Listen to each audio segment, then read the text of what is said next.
Yo les geekos. Et voilà, on y est. Le premier film que j'attendais le plus en 2021 est enfin là. Bon, le cinéma c'est toujours fermé. Maintenant, regarder un film pour moi c'est synonyme de en calbute devant la télé avec un paquet de bonbons avant d'aller se coucher. Mais que fut ma joie quand j'appris que le film Mortal Kombat sortirait directement sur la plateforme HBO Max. Bon, même si en France il y a encore une toute petite chance de le voir débarquer au ciné, on sait toujours pas si les cinémas ouvriront en mai. Je pense que le film est déjà potentiellement prêt pour une sortie française. Et pour toutes les personnes qui voudraient savoir comment regarder ce film légalement, le film est déjà disponible sur la plateforme HBO Max aux États-Unis. Il vous suffit juste d'avoir un VPN et de vous connecter, de vous géolocaliser aux États-Unis pour que le film soit disponible. Bon, les adaptations de jeux vidéo en film, nous les gamers, on n'aime pas trop ça. C'est souvent de la merde. Bon, des exemples, j'en ai pas mal, mais on va citer les plus importants. Tomb Raider, Assassin's Creed, Resident Evil, Need for Speed, Hitman, et je pourrais continuer comme ça encore longtemps. On a déjà eu également de très bonnes surprises, comme le premier Silent Hill qui était vraiment ouf. On a eu également le film Sonic que j'ai beaucoup aimé, et Détective Pikachu, il faut s'avouer que c'était quand même vachement bien.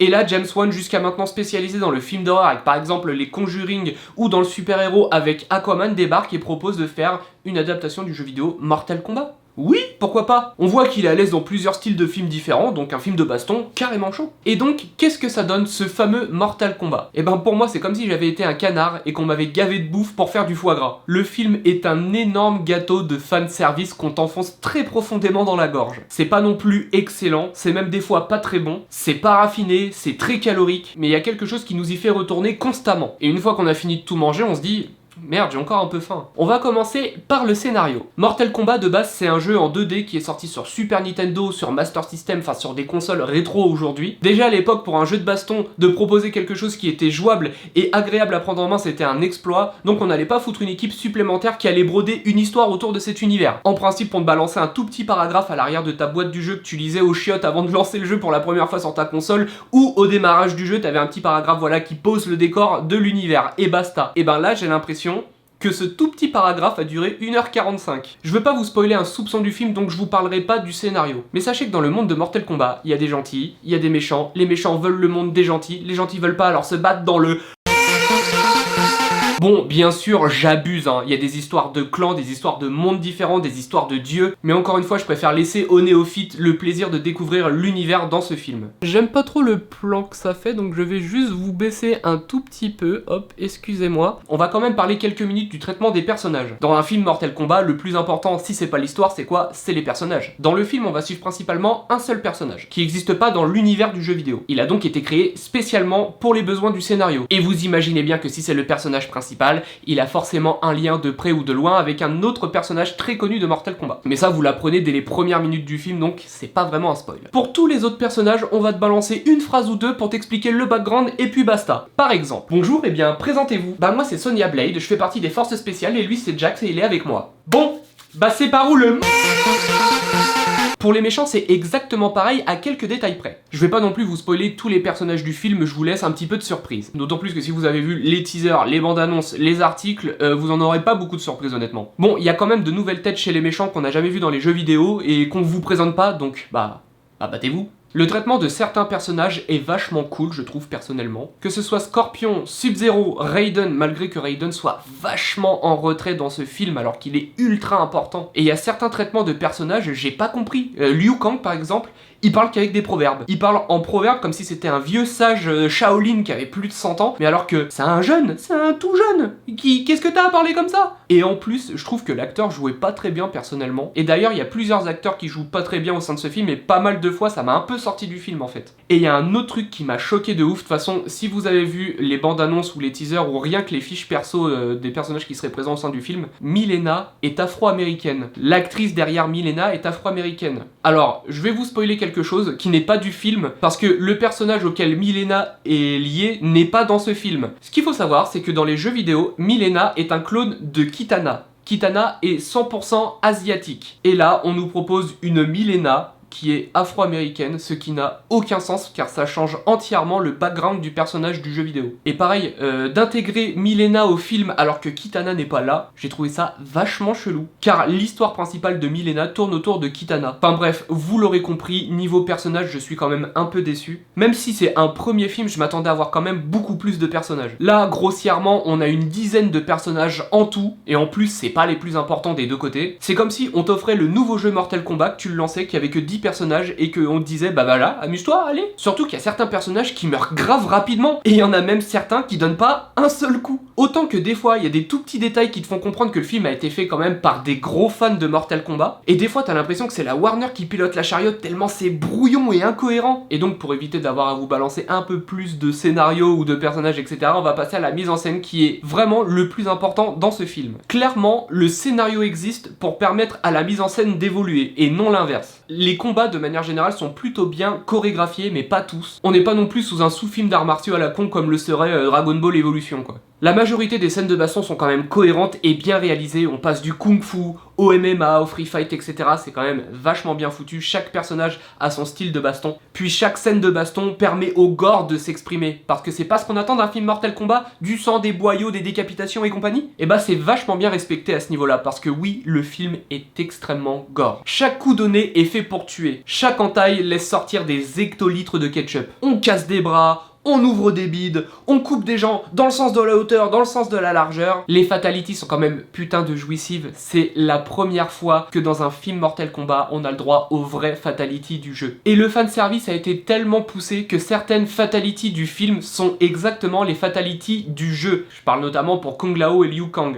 Deux de leurs fatalities sont des fatalities que vous pouvez voir dans la majorité des jeux Mortal Kombat. Et ça fait plaisir. Pour ce qui est des décors qu'on va traverser au cours de l'aventure, bah c'est vraiment très léger. Je crois qu'on doit voir 4-5 lieux différents. Et à chaque fois, c'est ni inoubliable, ni original. Alors que d'habitude, dans les jeux Mortal Kombat, surtout dans les derniers jeux pour ceux qui l'ont fait, on voyage de ouf, hein. On se bat dans la forêt, en pleine mer, dans le désert, sur des toits, des bases secrètes, en utilisant des éléments du décor pour se défendre, pour se battre, pour faire des fatalities. C'est ça qui est bien dans les Mortal Kombat. Un bout de caillou qui dépasse, on peut l'arracher, taper quelqu'un. Dans le fond, il va y avoir un mur de pique. On sait qu'en niveau fatality, on va pouvoir utiliser les pics et pousser l'ennemi dedans pour que ça fasse un truc spectaculaire. Malheureusement, dans ce Mortal Kombat là, le décor est inexistant. Les mecs auraient pu limite se battre dans un Carrefour Market, ça aurait pas sorti les gens du film tellement les décors sont pas super variés. Donc vous l'aurez compris, il n'y a pas grand chose à se mettre sous la dent non plus à ce niveau là. On revient à ce que je disais tout à l'heure, ça donne un effet de jeu pas fini. On vous donne 10 personnages, on vous donne 4 stages, allez, amusez-vous. Déjà que pour un jeu c'est pas terrible, alors pour un film imaginez-vous bien. Pour ce qui est du fanservice par contre, la mise en scène c'est un cadeau pour tous les fans de Mortal Kombat. J'ai pas envie de vous spoiler car c'est une des seules surprises que vous aurez dans ce film. Donc, pour vous donner un exemple, le plus connu de tous que vous aurez bien évidemment dans ce film, c'est le Get over here! Bien que des fois que ce petit côté de fanservice ce soit t'as vu, c'est dans le jeu ça! Ah t'as vu, on est des fans, c'est dans le jeu ça! Voilà, des fois c'est un peu tiré par les cheveux. Le film a une espèce de vibes des années 90, que ce soit dans le jeu d'acteur un peu incertain qui rappelle un peu le jeu d'acteur à Christophe Lambert, et c'est pareil pour le traitement des personnages et pour la bande son, et ça va me permettre de rebondir sur la musique dans ce film, qu'est-ce que ça donne? Parce que le film Mortal Kombat des années 90 a été connu surtout pour le Christophe Lambert qui incarne Raiden, mais également pour sa bande-son. Ce thème est putain d'intemporel. Bon, le film de 90 est dans le cœur de tous les fans de Mortal Kombat, mais faut pas se mytho, c'était pas terrible non plus, hein. C'était même moins fidèle aux jeux vidéo que ce film-là. C'est nos cœurs d'enfants qui continuent à aimer ce film. Bon, les suites, je vais pas en parler, c'était encore pire. Mais voilà, la bande-son de ce film suit la sortie de chaque jeu depuis les années 90. Mais même si elle a jamais été mise dans aucun jeu, à chaque fois qu'on va entendre Mortal Kombat, il va y avoir cette musique qui résonne dans notre tête. Pour la bande-son de la version de Mortal Kombat de 2021, j'ai un peu le cul entre deux chaises en fait. James Wan a repris la techno qui fait vachement années 90, mais au goût du jour, et je trouve que ça rend pas super bien. Ça nous sort pas systématiquement du film, mais c'est pas toujours super cohérent au moment où sont intégrées les musiques. Le thème du film des années 90 a bien sûr été repris pour ce film, mais je trouve que cette version remasterisée, elle est pas terrible du tout quoi. Ça m'aurait vraiment donné des frissons s'il avait repris le thème du film des années 90. Bon, pour le reste du film, la musique reste clairement oubliable. On n'aura pas un nouveau thème ici qui résonnera dans notre tête pendant encore 30 années de plus. Et donc, pour conclure, acteurs. Je suis plutôt mitigé, mais mon amour pour la licence Mortal Kombat n'a pas été bafoué de A à Z non plus quoi. Le film est super fidèle dans sa mise en scène par rapport aux jeux vidéo, ça c'est clair et net, mais niveau contenu, que ce soit les lieux, les personnages, les enjeux, la baston, je reste quand même pas mal sur ma faim, même carrément beaucoup. Niveau rythme, c'est quand même vachement lourd. Mine de rien, pour un film Mortal Kombat, bah avec le recul, je me rends compte qu'il n'y a pas tant de baston que ça en fait. Et ça m'arrache la gueule de le dire. Il y a 70% du film qui est assez chiant, 20% plutôt intéressante, et 10% de ah putain ce que c'est bon. Je pense notamment à tous les passages de Scorpion qui est absent les 90% du film. Alors que bon, on va pas se mentir, c'est tous le personnage qu'on voulait le plus voir. La fin du film a été vachement speedrunné je trouve. Au moment où on se dit ça y est, tous les personnages du film vont se rencontrer, ça va être baston non-stop jusqu'à la fin du film, et ben tout est bouclé en 10 minutes et paf, le film est fini. Et donc, je vais conclure sur ça, le film Mortal Kombat, c'est un film où il manque les 3/4 du contenu. Comme je vous l'ai dit, il manque des personnages, des lieux à visiter, des scènes de baston. On dirait un jeu free-to-play, où il faut payer pour avoir un max de contenu, et on commence genre avec le strict minimum, c'est ça que j'ai eu. Le film m'a donné le strict minimum de ce que je voulais voir. Et je pense que la véritable expérience Mortal Kombat qu'on aura, ce sera probablement dans un deuxième film. Mais ça aura forcé les gens à passer 2 fois la caisse pour avoir une véritable expérience. Et ça, je trouve, c'est un petit peu du foutage de gueule, mais c'est la spécialité de la Warner. Faut juste espérer que le film fasse de suffisamment bons chiffres pour que la Warner envisage un deuxième film, car James Wan a d'ores et déjà annoncé que Mortal Kombat au cinéma, ce serait un univers étendu, comme pour Marvel, comme pour DC. Donc potentiellement des films où ils se voient tous pour se mettre sur la gueule les uns après les autres, ou sinon des films origin story. Pourquoi pas, il y a plein de personnages super intéressants dans le lore de Mortal Kombat. La seule chose qu'on peut espérer maintenant, c'est d'avoir un premier film Mortal Kombat, parce que oui, désolé, dans ce premier Mortal Kombat, il n'y a pas de Mortal Kombat. Et je rigole pas. Si je devais donner une note à ce film, je pense que ce serait un petit 3 sur 5. Car je suis ultra fan de la licence Mortal Kombat et qu'on s'est pas non plus foutu de ma gueule de A à Z. Mais on sent clairement que la Warner a mis encore son petit grain de sel dans le film. Bah voilà.